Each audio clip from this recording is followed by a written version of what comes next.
Alrighty, welcome to a brand new episode for Brownsville Tech Live. We've got our guest host back, which is Steve Rodriguez. How we doing, everybody? Alrighty, as you found out late last night, the topic is how to prevent your smart TV from being hacked. I don't know if you knew that a TV could be hacked.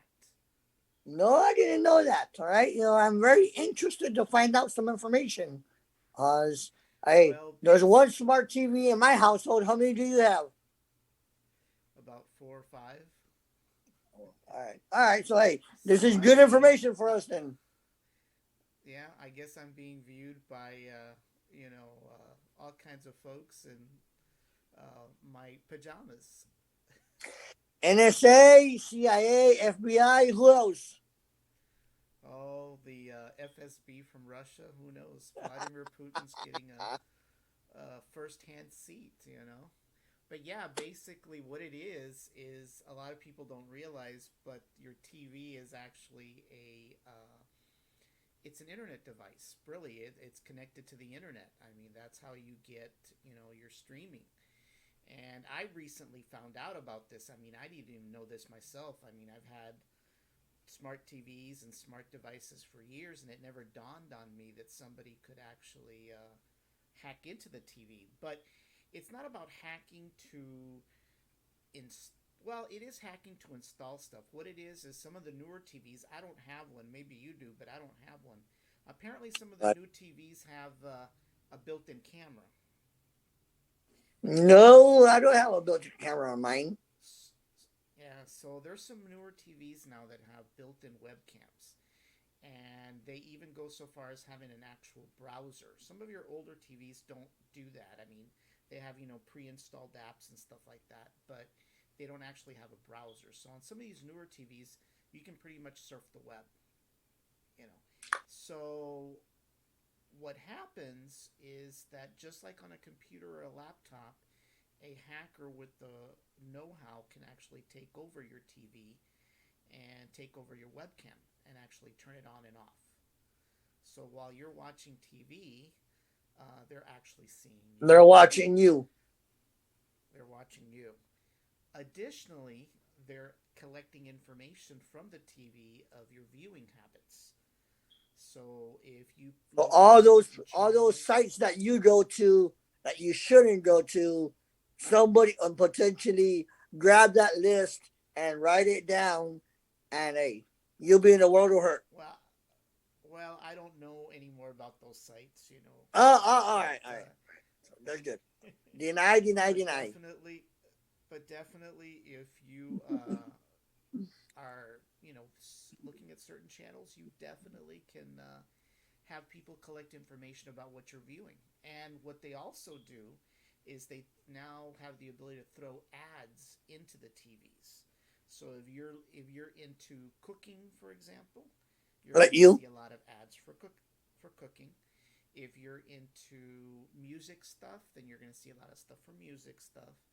If you're into a lot of that National Geographic stuff, um, you're going to get stuff for ads there. Now, I have no idea what happens if you're an avid fan of Naked and Afraid. I'm not sure what kind of ads you'll get. I don't know. I don't know. I'm not an avid fan of the In and Afraid. All right. I think I watched that show once and it turned me off. It's kind of crazy, isn't it?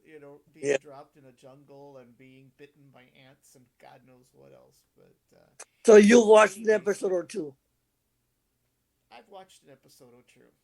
All right. I'll All admit right. to that. You know, All right. just like the world's dirtiest jobs. I mean, you've got to watch that at least once.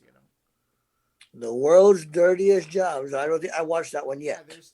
there's a show about the world's dirtiest jobs. Anything from sewer cleaners to poop cleaners at the zoos. I mean, all kinds Is of that stuff. Dirty Jobs by Michael Rohr? I have no idea who it is, but it's kind of interesting. But anyway, so I'm gonna go ahead and I'm gonna flip to our virtual theater. I think All right. you're familiar with our virtual theater by now. Yes, and we're sir. gonna show a few videos on the topic, and it's gonna be kind of interesting how we start off. But here we go. So hang in there. We're gonna flip to our virtual studio. If you just bought a smart TV this Black Friday or Cyber Monday, the FBI is also issuing a warning over those devices. Last week, the FBI posted about the risks of having a smart TV on its website. The agency says the devices can be gateways for hackers to. Actually, I started my video too early. So can you see the virtual? Hey, that's a nice theater you have there, man. I didn't know you made that much money. I know. Could you imagine? I've got multiple seats. You need to come over. Hey, I And- hold it, sir. Sorry. All right, hold it. So And that's my answer to everything. Hold it. I've got a popcorn machine to go with it. No deal. Anyway, so we're going to go ahead and look at the first video. It's actually a news report about the FBI and the warning over the TV. It's kind of interesting. If you just bought a smart TV this Black Friday or Cyber Monday, the FBI is also issuing a warning over those devices. Last week, the FBI posted about the risks of having a smart TV on its website. The agency says the devices can be gateways for hackers to access your home and other devices because they are connected to the internet. That means hackers can take control of your unsecured TV Is there supposed and to be play sound? with its settings, and in some cases, take control of your TV's camera There's and no sound, microphone to watch and listen in on you. So for more on this, let's bring in CNET senior producer Dan Patterson. So really scary stuff when it comes to these smart TVs. Yeah, I don't know about you, Vlad. The last time I bought a phone that was a non-smartphone, it's a long time ago. Yes. Same thing with your television. And just like we have to lock our phones down and our home computers down, now we have to lock down all of these smart devices in our living rooms, including our televisions. The smart TV has a bunch of really smart and very useful data on it. It also means that this data is pretty valuable, not just to device makers, but to hackers. So that device is probably secured with a really insecure default password. Often this is 12345, or it is admin, something that is really easy to change. And that means that hackers kind of already know the best devices in their hacker forums. They're able to talk about the best devices to hack and the best methods of hacking these devices. So should people, I'll never forget, a couple of years ago, I saw a picture of Mark Zuckerberg doing an interview, and it was a still photograph. And he was in his office, and he had a laptop, and he had a little piece of tape over the camera of the laptop. Is that one way that people can protect themselves, by sort of blocking the camera aperture on their smart TVs? Well, if your smart TV has a camera on it, or like the new Facebook Portal, which is a TV-like device, it's a smart screen with a camera on the front of it. Many of the Alexa devices sold by Amazon also have cameras on the front of those. So whether it's a TV or just a device with a screen, yeah, you want to make sure that that little slider is covering the camera, and that the microphones are also physically covered.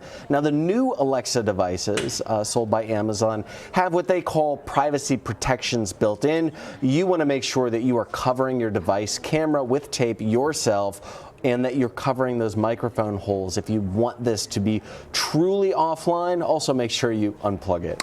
Okay. There are also reports that smart TVs themselves are watching what you do and reporting the data back to the company that made the devices. So what kind of information are they using? Well, just think about your phone and all of the important information that's available on your phone created by applications. So on your smart TV, there might be Netflix, there might be YouTube, and all of these applications, just like the apps on your phone, they talk to not just the device maker back home, but they talk to each other, and they send information between each other. So Did you mess around with the settings again? No, I didn't. So you didn't hear the audio? No, sir, no audio. All right. But basically, it was So you just didn't hear- saying that, hey, like you stated, they're able to access the smart TV, and with that, they're able to access other devices on your network. Correct. Yeah. Hmm. Correct. So basically what it is if they're able to get into your TV, they're able to get into your other devices. That includes your alarm system, any video cameras you may have installed. I mean, there's all kinds of stuff that they can do. So, you know, it's a gateway, and how it happens is it comes in through your home router. That's how they access everything. So the next video that we're going to show, hopefully you'll be able to hear it, is some of the methods that they use to get into the router. So give me 1 second here. If you just bought a smart TV, Six before the Super Bowl is one of the best times to buy a big screen TV. Most on the market are smart televisions, which criminals can gain access to if they're not secure. Consumer investigator Kristen Burns shows us how to make it harder for hackers to get in. These days, when you walk into an electronics store, the TVs for sale are likely smart TVs. And if you're buying one to watch the big game, you need to be smart about keeping your data safe.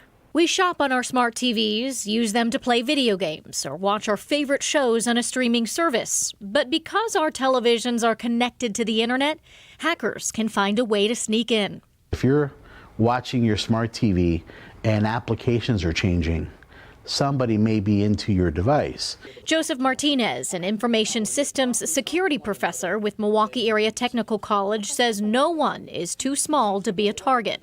How do hackers get control of our smart TVs? They come in through the Wi-Fi because the web browser, people don't realize you need to protect. Giving hackers easy access to your financial data. And with that credit card information being on the device or connected to an account that you can access from that device, people's banking accounts are being hacked and compromised. And if your smart TV has a built-in camera, cyber criminals can spy on you. The FBI even warned consumers about this threat over the holidays. The camera and the microphone can be turned on remote via the web browser itself. The FBI recommends putting a piece of black tape over the camera eye if you can't turn off the camera. Other things you can do: turn off your TV when you're not using it. Add a firewall if you don't have one. Download an antivirus app and use a non-dictionary password for your Wi-Fi. It should have upper and lowercase letters and special characters. You'll be surprised how many people here in Wisconsin have Packers. To make it even harder for hackers, you can change some of the data. Yeah, so basically what they're talking about is that you should do certain things. One of the things is they say, well, if your TV has a camera and it doesn't have a cover, you can put a piece of tape. But they actually sell some covers on Amazon that you can buy. I actually bought some for my webcams here, and they work pretty well.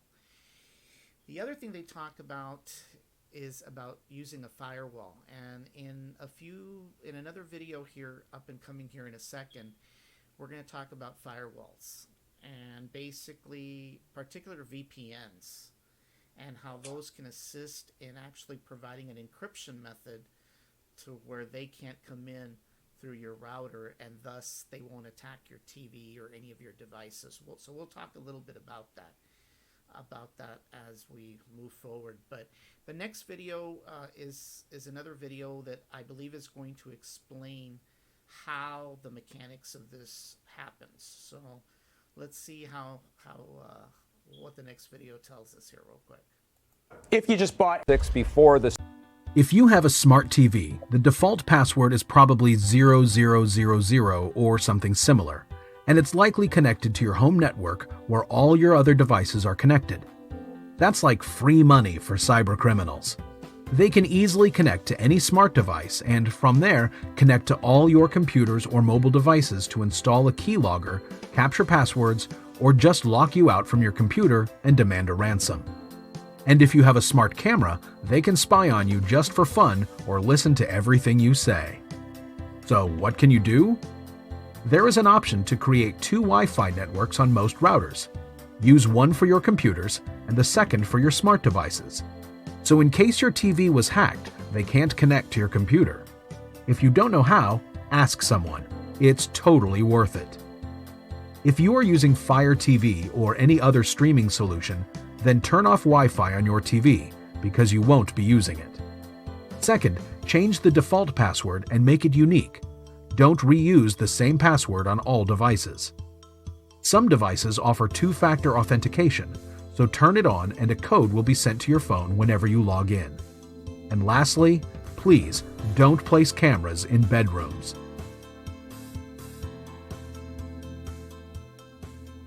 Why not? Well, you know why not. No. Why wouldn't you want a camera in the bedroom? Huh? Well, unless you want to give somebody a peep show or something, you know. A peep show is somebody sleeping? Hey, that's all that happens Well, in my house. Sleep. I don't know about that, but you know. Yeah, there's couches and on top of the washing machine. What are you talking about, sir? Huh?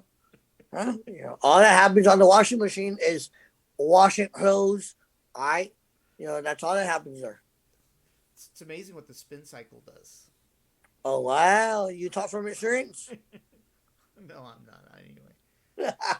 Anyway, one of the things that video talked about was it explained how the process happens where they hack in. But one of the things that they mentioned was a solution is to turn off the Wi-Fi. Well, that's kind of easier said than done because some of your TVs may not have a hardwired connection. So your only communication to the internet is through Wi-Fi. So that's not going to work in some cases. I mean, it's always ideal to have a hardwired TV connection. But overall, the Wi-Fi is what most people use. I mean, I know that I use Wi-Fi exclusively for the streaming. So I'm not so sure that you can actually turn it off. But yeah, I mean, two of us. All right, all my devices, smart TVs, computers, everything Wi-Fi. I don't even think I have anything hardwired. Yeah. Now it's ideal to have it hardwired. I mean, it's faster. The wireless will never compete against the wire, but it's very difficult in a lot of houses to run wire. And it's remember when I ran wire in your house, your mom's house? Yeah. I almost fell through the roof. Huh? Yeah. All right. But that one was, small step. Whoever bought that house lucked out because they had super duper wiring in there. Yeah. I mean, and you did also. All right. I had network wire, phone wire, satellite wire, regular cable wire. I mean, I wired that house the way it should be wired. Yes. Unfortunately, in this house, I wasn't able to do it. Yeah, like most of us, we bought houses built by somebody else. Yes. So I'm going to go ahead in our next video. We're going to talk about what you can do to prevent somebody from hacking into your TV and any of your devices. And there is something called virtual private network. So we're going to VPN. A VPN. And one thing you got to be aware of is that not all your routers will be able to use a VPN. So that's something you have to look out for. So let's go ahead and go to the next video. If you just bought in this video, you'll find out every. Last night, Consumer Reports came out with a report that says that Roku TVs and other TVs, but before we do that, we've got a video on Roku TVs and their susceptibility to hacking. Oh no, that's all we use. Last night, Consumer Reports came out with a report that says that Roku TVs and other TVs, but a lot of people are running with Rokus in their stories, are susceptible to being hacked, taken over, collecting data you don't want them to. So what's happening? Is this true? I wanted to take a moment and break it down because, of course, Roku says no, it's not. And so let's see where the truth is. Because as always, doom and gloom stories sell. Consumer Reports may not have done that, but a lot of the stories that run with this have said the world is basically ending. Roku wants you to say nothing's wrong. as I always recommend, the truth is somewhere in the middle between the world's ending and nothing's going to happen. So let's take a look. What is exactly happening here? So one of the things Consumer Reports says is that your TV can be remotely accessed and controlled. How? How can they come in here and change your channels, turn on and off your TV, change the volume, as Consumer Reports says, using the Roku app? Yep. So the complaint here is that you can use your smartphone if you lose your main TV and control your TV with a smartphone. So, oh, I accidentally clicked on the ad. We'll see here, get out of that. But why is that a big deal? Well, they say that somebody who's on your Wi-Fi network, so they need to be on your Wi-Fi network, can use their phone, even if they're not you, to control your TV. And they could cast YouTube content that may be objectionable to your TV. Now, as with all things, the main way you can prevent this is to have a strong Wi-Fi password and to only give your Wi-Fi password to people who live in the home or who you know and trust. So yes, if somebody has your Wi-Fi network password and they download the Roku app, they can, in theory, control your TV. Two things about that. As always, have a strong Wi-Fi password. Do not use password as a password, or password 123. It's another bad password to use. But I would consider this a feature. You know, I can't tell you how many times with a kid, I have a 5-year-old now, over the years, my Roku remote has gone missing. Found it in the bottom of a toy box more than once. Having the ability to control it through my phone is a great feature. But let's say you don't want that. Let's say that does concern you and you're not willing to, you want to give your Wi-Fi password out to other people without having to worry about them control your Roku. Well, you can turn this off by going to Settings, going to System in your settings, and then coming down here to Advanced System Settings. So again, Settings, System, Advanced System Settings. Right in here, you will find External Control. And in External Control, you can come over here and you can disable External Control to turn that off and make so that doesn't happen again. That way, if you turn that off, even if they have your Wi-Fi password, they cannot access your TV. The other thing here that Consumer Reports and many people are running with is the idea that your TV is collecting data you don't want it. They call this Advanced Content Recognition. What is that? HCR is the shorthand for it. And if you're familiar with Roku's More Ways to Watch, which is used on their antenna settings, it's an opt-in feature that will monitor what you're watching, and as you're watching it, it'll pop up a little bottom with recommendations. It may say, hey, I see you're watching Seinfeld. Did you know that next episode of Seinfeld is available to watch on Hulu, and you're already a subscriber?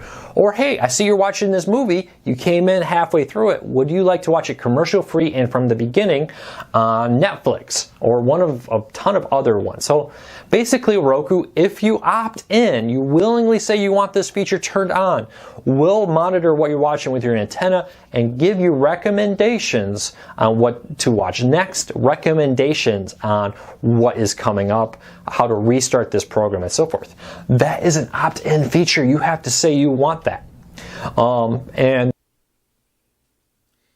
So basically, what he's saying there is that your Roku device keeps track of what you're watching, and that's basically true. I mean, you see it on Netflix. If you watch, for example, if you watch Narcos, which was the original narco movie in Netflix, you'll find out pretty quickly that the next day or two afterwards, you're gonna get ads for Narcos Mexico and God knows what other Narcos version.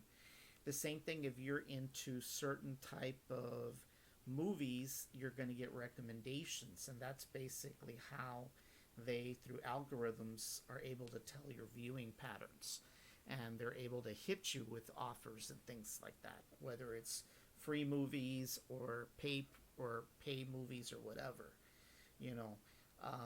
As far as accessing the Roku, I mean, he is talking about if your Roku, if somebody from the outside is able to access your Wi-Fi network, they'll know which devices are on your network, and using that Roku app, they'll be able to control any Roku device you have at that point. So there's, that's what he's talking about there. And But that's any device. Fire TV, Roku, Apple TV. It doesn't really matter. They're all network devices. Now, correct me if I'm wrong. There are some routers out there that list all the devices on your network, and you're able to pause them or stop them. Would you be able to stop these people? Well, all routers have the capability to list all the devices logged into the network. All of them do. If you're able to figure out which device it is, and you're able to obtain the MAC address of the device, you can then log into the router and find the device and block it. The problem is that once they determine that they can't log in, they'll go ahead to another device and do the same thing. But that's when, all right, you stop them, you change your password, and they won't be able to come back in, will they? Well, if they're able to guess your password again. Oh, so they're adamant. They're persistent. Yeah, if you use your birthday or you use your address, something like that, they're still able to do it. And there's programs out there that can actually snatch the password. So you have to be kind of careful with that. But there's nothing like a VPN really, and that goes between the router and the devices, and it provides a shield. Think of it as a condom for internet devices at home. Oh my gosh, this is the family show, sir. One that doesn't tear. So let's go ahead and go to the next video, which is going to talk about a VPN. So bear with me here. If you just bought... In this video, you'll find out everything that you need to know about VPN on your router. Why do you need it? How does it work? How can you set it up? Tips and tricks, and frequently asked questions. 3 reasons why you need a VPN on your router. Number 1, uninterrupted privacy and security. With a VPN on your router, you're going to always be connected to a secure VPN server. If your devices initiate an automatic connection, like an update for a personal finance app, then they're going to be secured even when you're sleeping. Number 2, comprehensive home security. Every device connected to your home router is going to be secured by the VPN connection. It will protect new devices with no additional setup, and it's going to secure your guests when they connect to your Wi-Fi. VPN on your router is going to cover even those devices that don't support VPNs, and there's plenty of those. Internet of Things devices are especially vulnerable. Without an extra layer of encryption, your smart fridge, smart fire alarm, or smart lock could become a digital entry point for a cybercriminal. And number 3, connect more devices. With NordVPN, you can protect up to 6 devices at the same time. With NordVPN on your home router, you're going to be able to protect all your home devices while only using up 1 slot. How VPN works on a router. A VPN is a tool that secures the connection between your device and the internet. It does so by directing the device's online traffic through a secure tunnel. A router connects all your home devices into a network. When you set up a VPN on it, then all the connected devices are going to reach the internet through the VPN tunnel. Encryption occurs on the router, so the data traveling between the device and the router isn't encrypted. But this isn't an issue if the router is properly protected, and if you don't allow random strangers to connect to your Wi-Fi. How to set up VPN on your router. The installation process is... Yeah, so basically I stopped the video there because we're not going to actually explain how to install it. It actually depends by router. Every router is different. So for laptops and PCs, in addition to configuring your router, you have to download a VPN client. And the very first thing that happens there in a laptop or a cell phone or a tablet is you download the VPN software that actually launches the encrypted connection. That's the very first thing before you ever go on surf the internet. Once the VPN is active and you launch your internet connection, everything going back and forth is encrypted, including any emails. Anything you type in to a website that you key in your credit card, or let's say you go to your bank or whatever, it all becomes encrypted. There's absolutely no way. Well, I'm not going to say that there's no way, but it would take millions of years for a hacker through an encrypted device, through an encrypted connection, to get through. But basically, there's features on your router that allow you to enable VPN, and then there's some settings that you have to set up. And then once you do that, you're home free. So any device that connects to the router inside will go through an encrypted connection. In turn, it sets up a firewall from the outside in where they can't come in. So is there a price for that VPN? Actually, there is. It's a monthly subscription. It's about, the cheapest plan is $2.35 a month if you commit to 3 years. Hey, man. No, it's not bad. And it actually makes sense, It makes sense that, you can get that level of protection. You just don't want to risk it, with people trying to, break into your house. I mean, today, modern thieves don't need to, break a window or break a door to get into your house. Modern thieves could do that sitting from their basement. And AT&T has an app on my phone, and it's mobile security, and it's free, and it has the VPN on it. Yeah. There's a lot. It's funny. I've disabled that thing so many times. Yeah. Well, one of the things, it is a pain because you do have to activate it, and especially on PCs, you have to click on it and activate it. It's not automatic. It's a pain. The other thing they talk about is two-factor authentication, where you do that. I know that for banking now, I use it, but it's a pain in the butt. I use it for Amazon. They send you a code to your phone. You key the code in, and most of the times it works great, but it's a pain in the butt. But take it from somebody that has lost thousands of dollars being swindled on the internet, it's well worth the effort and the money, in my opinion. One of the things that I did that last video talked about is that I know you recently bought a mesh router. Yes. There are some mesh routers where VPN software is not compatible with. So you have to go to your manufacturer. I know when I heard that, I was like, oh, somebody's going to be upset. Thank you for telling me this. Well, I didn't know that until last night. But I'm going to have to search now and see if it's compatible. Yeah, you should. I mean, you should. Honestly, I have not set up mine on my router because I think mine's a little outdated. I may have to get a new one. But, you got all that money? Well, it's not about money. It's about the fact that when something works and it works well, I tend to leave it alone. Because once I start getting brave and experimental, I'll mess things up, So. Yeah, we know that, sir. All right, we know that. Everybody that's watched your show knows that. I know, right? With all the audio. So, but anyway, so I just wanted to kind of give you a heads up here. Be careful what you're watching. People may be interested in what you're watching, so but that's really. I just read my Google Mesh is not supported with VPN. Oh man, that's not good. Well, just be careful what you're watching then. I would have to get an additional router.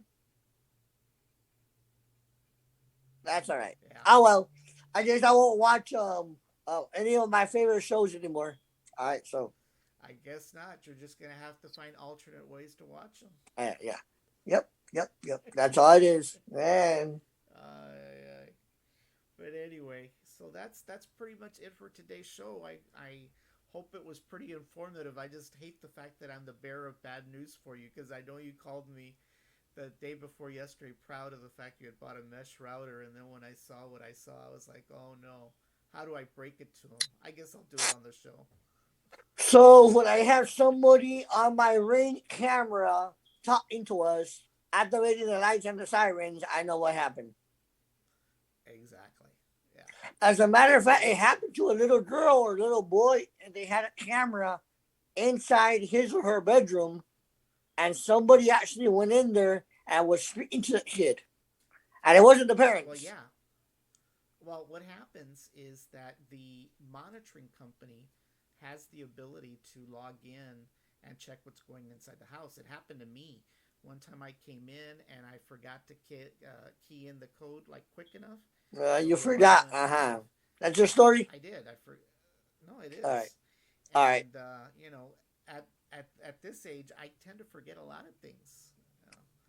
So, you know, but it's a good story, anyway, sir. Nice cover up. The monitoring company was able to log in and see that I was there. So they have the ability. So anybody they saw you. Yep. Yeah, they're able to see what's inside the house if they have to before they call the cops to come and you know check the place out. They'll log in to see what's going on if they can. So, you know, and wow. This goes now with all your Alexa devices. You know, they sell all kinds of locks and things like that. I mean, it's just incredible how open your house is, and a lot of people don't realize that anymore. You know. So how would you feel if you're walking around the house the way you usually do, all right? Huh? And all of a sudden you hear a voice from the side. Huh? A voice from your camera saying, "Hey bud, what's up?" Whoa. Chances are they probably wouldn't see anything different than they've seen before, right? So, but yeah, I'd be kind of upset. You know. So I don't know. Right. But anyway, so that's basically what our topic was today. So I didn't understand one thing about putting a piece of black tape. What is that going to do? Well, what it does is it covers the camera. Covers the hey. But they still have access. Yeah, they still have access, but at least they won't see you in your birthday suit. They might fall in love. They may, or they may get scared. Oh, I don't run away. Well, thank you for having me on the show. No problem. So we'll I appreciate it. We're not going to have a show next week for reasons that you know about. I won't mention them online, but we'll come back the following week and have a show. It'll give me at least a week to think of our next topic. You know. Our next topic. So. Alrighty, sounds good. Alrighty, we'll see you later. Thank you guys for watching. Thanks everyone for watching.